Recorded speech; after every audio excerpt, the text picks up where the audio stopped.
Just a bit of an overview of the Safer Mall project.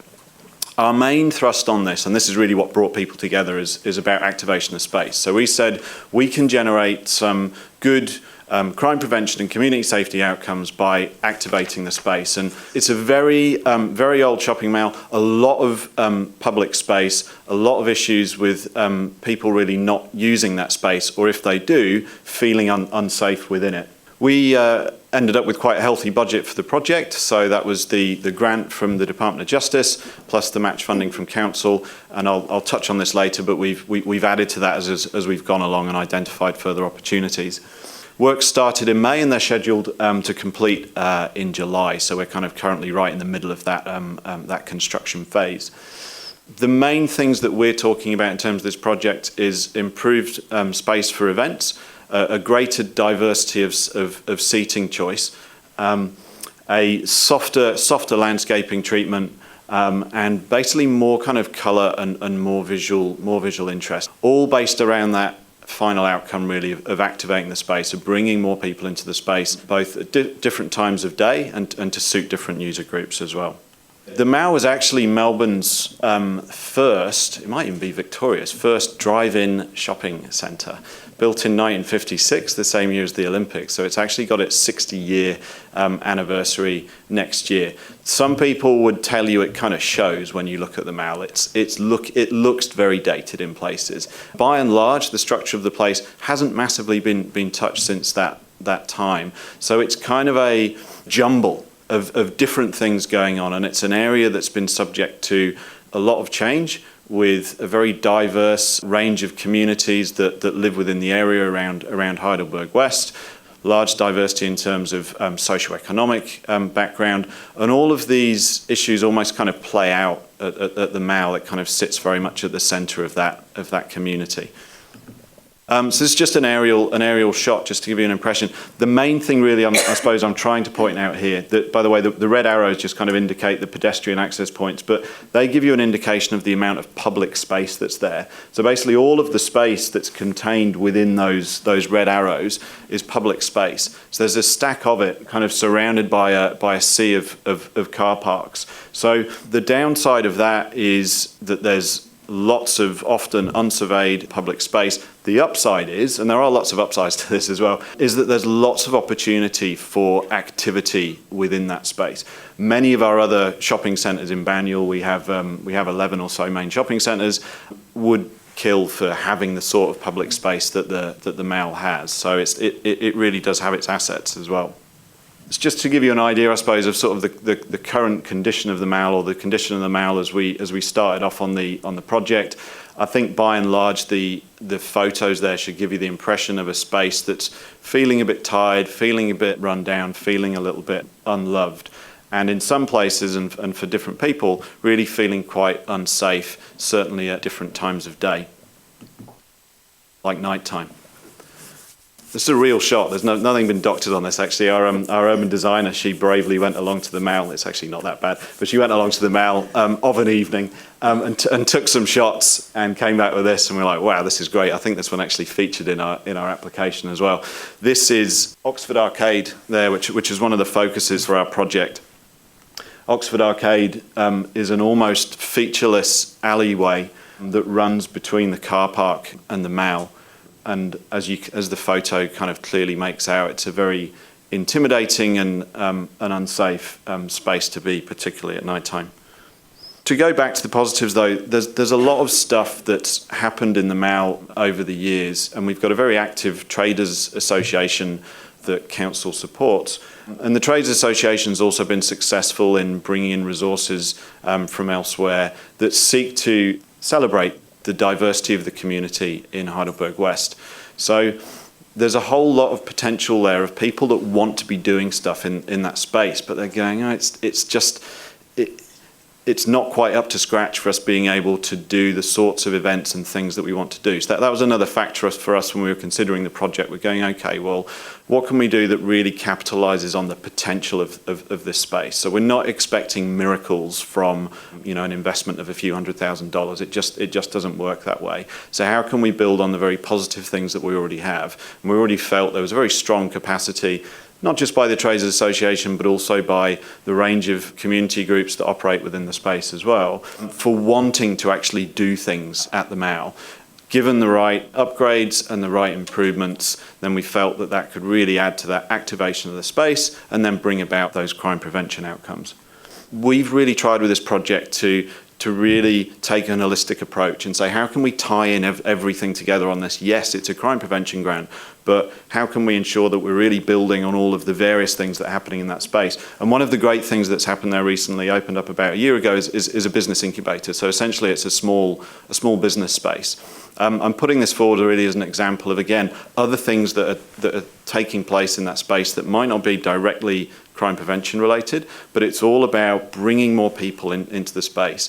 That's really been our theme down at the Mall. It's almost a kind of anything goes. Let's just see what works there, try things out, whatever we can do to increase that amount of activity. So this has basically been pulling in local businesses and some from further afield, mainly who would have been previously home-based and who are now actually using this for hot desk facilities or as a regular office space. So again, just bringing more activity into the Mall.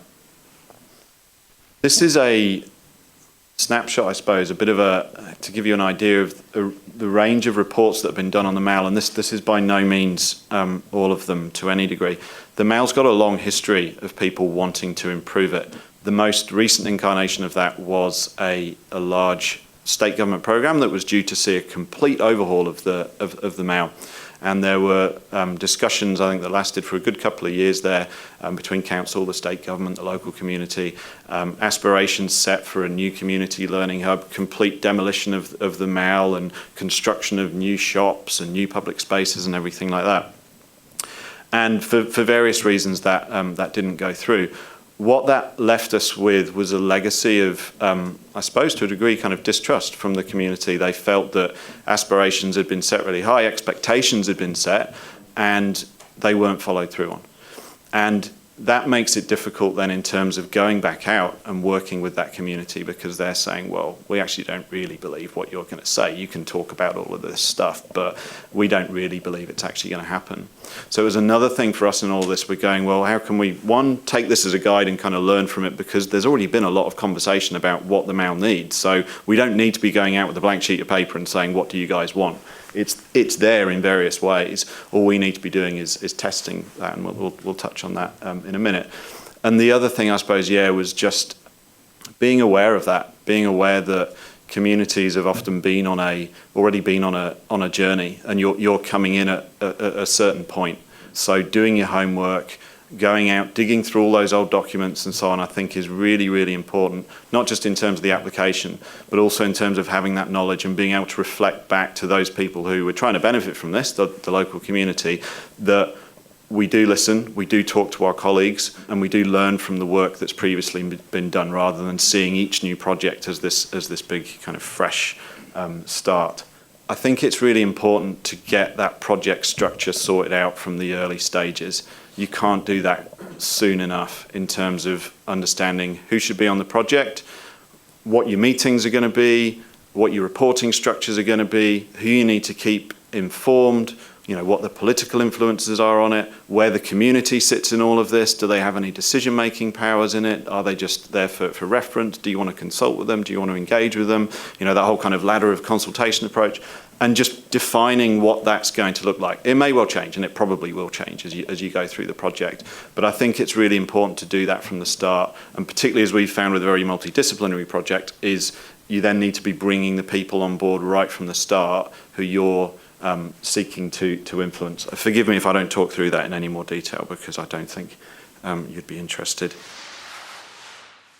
G. Johnson, in the Department of Justice document VicSafe in 1998, described a safe community as where people participate fully in community and public life, anywhere and any time, without being constrained by the fear of violence and crime. The crime prevention and community safety issues that we addressed in this project are the very opposite of this definition of a safe community. It is where the feeling of personal and community unsafety regarding the Mall in Heidelberg West was held by many local residents and visitors, and impacted adversely on their decisions when and where to visit, whether to participate in the public space, reducing everyday activities and natural surveillance that can act as crime prevention measures, and did little to build a vibrant and resilient community. As Ben has outlined, there are many, many factors over many years which have contributed to this perception of poor community safety. They included the poor visual amenity and the infrastructure at the Mel, tensions between those who welcome and contribute to the cultural diversity and those who feel that they have lost their hub and their place, the domination of groups at certain times, e.g. young people from the adjoining Polytechnic during weekdays, and groups of older Somali men after hours. The actual level of antisocial crime and behaviour which was being experienced and continues to be experienced at the Mel, including vandalism, graffiti, rubbish dumping, ATM fraud and after-hours break-in. The ABS, in their CEFA, the socio-economic indexes for areas, have determined that Heidelberg West and Belfield has the highest level of disadvantage in Banyule. And this is looking at the factors for income, education, housing and employment.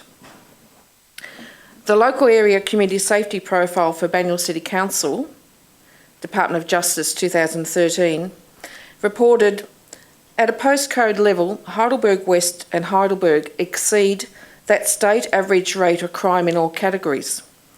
The above average crime rates in Heidelberg appears to be mainly driven by other, usually lower level offences.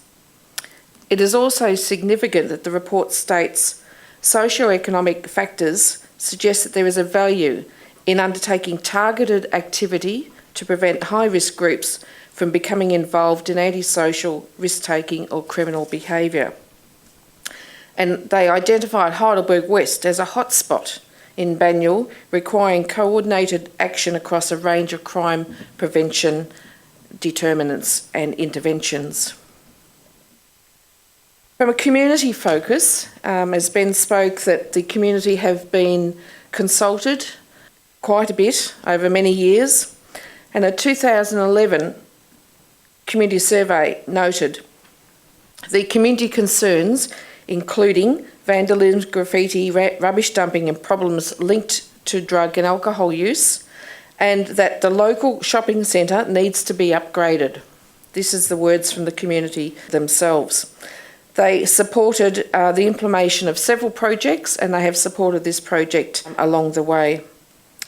There has also been a transition phase in the local area from a council-led neighbourhood renewal program into a community-based organisation, 381 Connect, and another transition into another model of that organisation.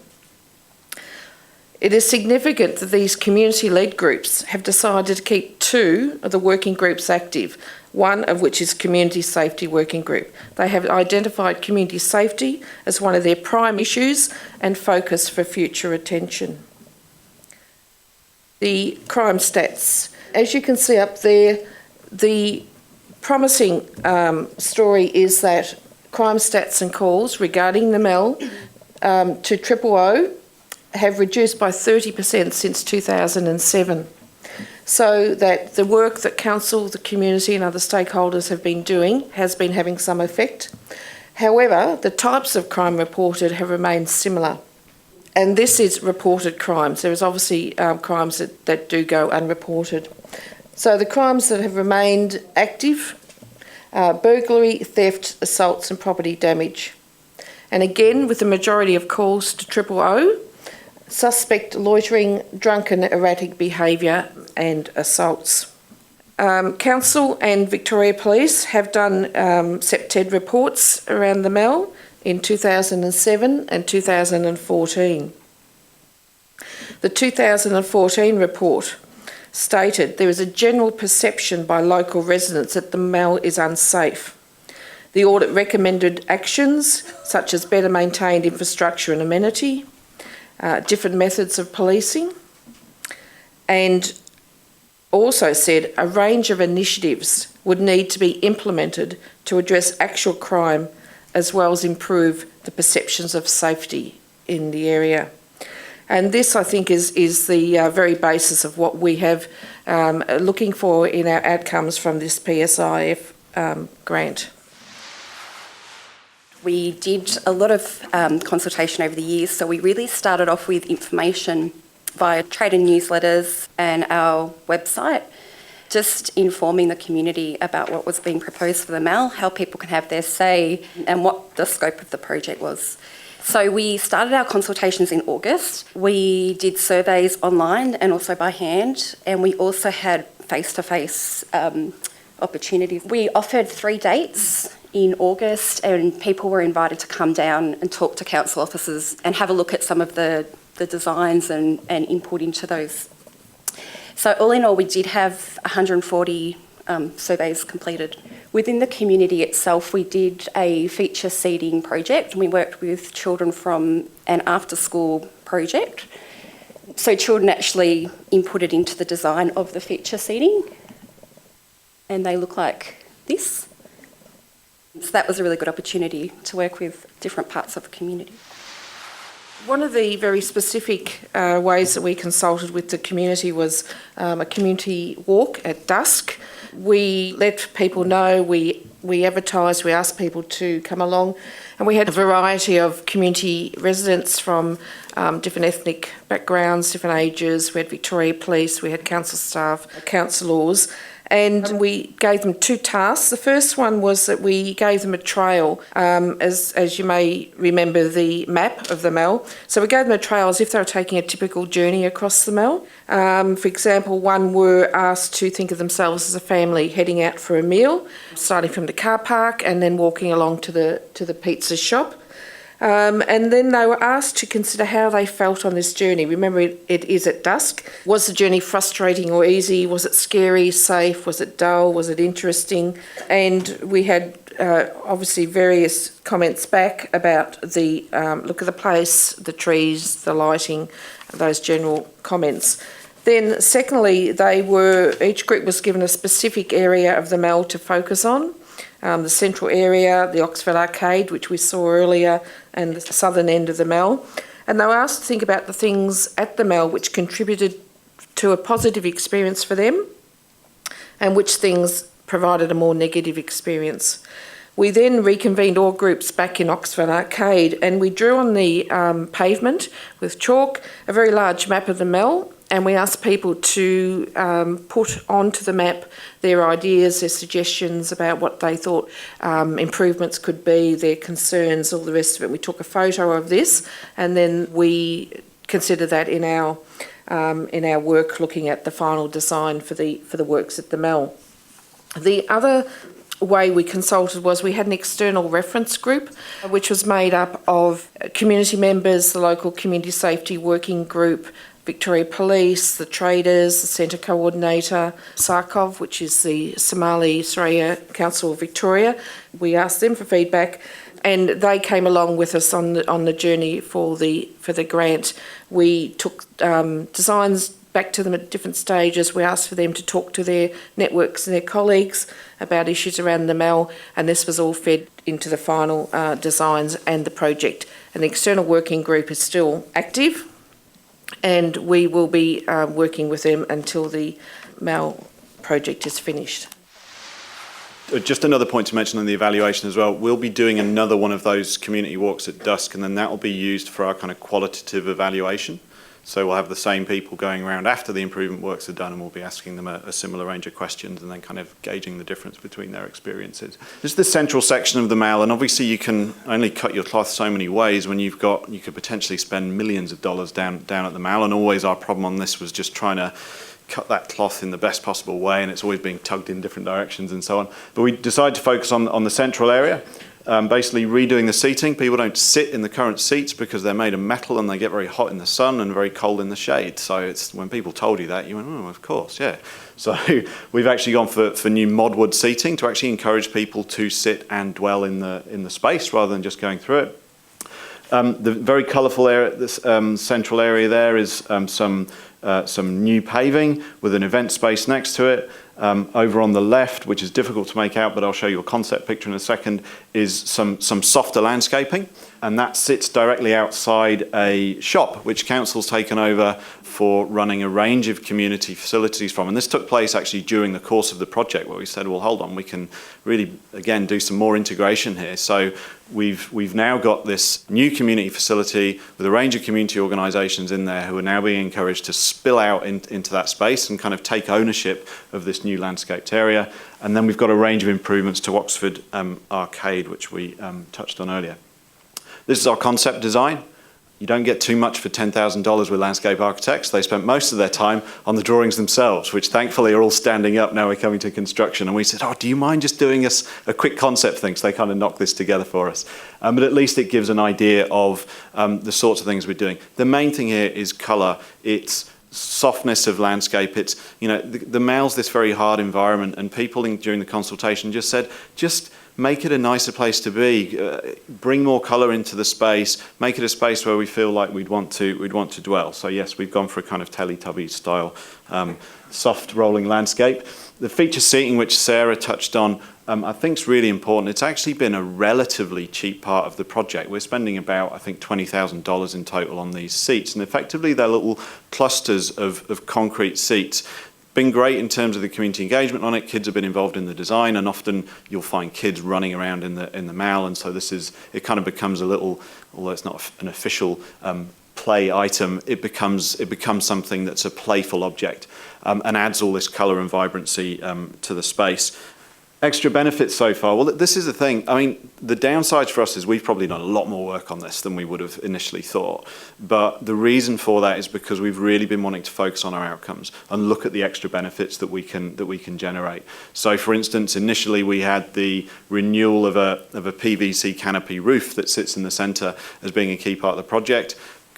Got some negotiations going on in council and have actually managed to secure it in next year's capital works money from council, and then it's meant that we can then spend that money that we were going to spend on that on the things that are actually happening on the ground. We've extended the scope of the scheme. We had a lot of pressure from other traders. Once they saw what was going on in one space, they're going, why aren't we getting any love in our area? And so we've almost forcibly, but eventually quite gladly extended the scheme further up with some extra seating going up in further areas. And yeah, as I've mentioned with Shop 48, so and council's beginning to invest in that space over the next few months. So it actually means that within about 4 or 5 months' time, the Mall is really going to be quite transformed by the various initiatives that are taking place there. So future plans for activating the space, as I touched on earlier, the great thing is there's a lot of capacity down at the Mall. There's a lot of people already operating within that space. So we know we can rely on the various stakeholders that are already there to do events, to use the new facilities, to come in, use the new stage space, and so on.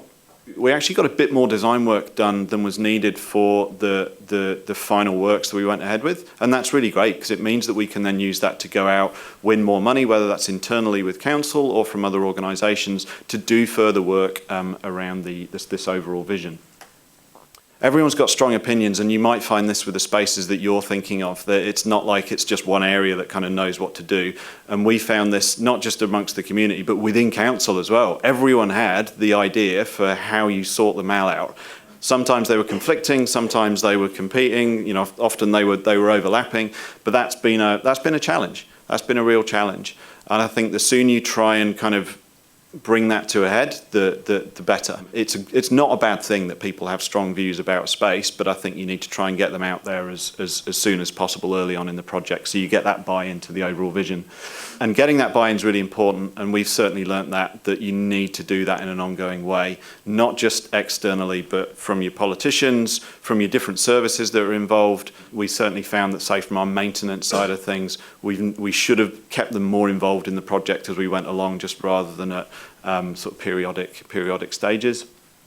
Yeah, capital money doesn't go very far at all on these kind of things. As soon as you start digging anything up, as you'll know, it costs a lot of money. So be opportunistic, see what else is out there. It's a great way of leveraging in further resources. You're coming along saying, well, look, we've got up to $250,000 plus your existing leveraged funding for it. Well, you can then pull in further resources with that.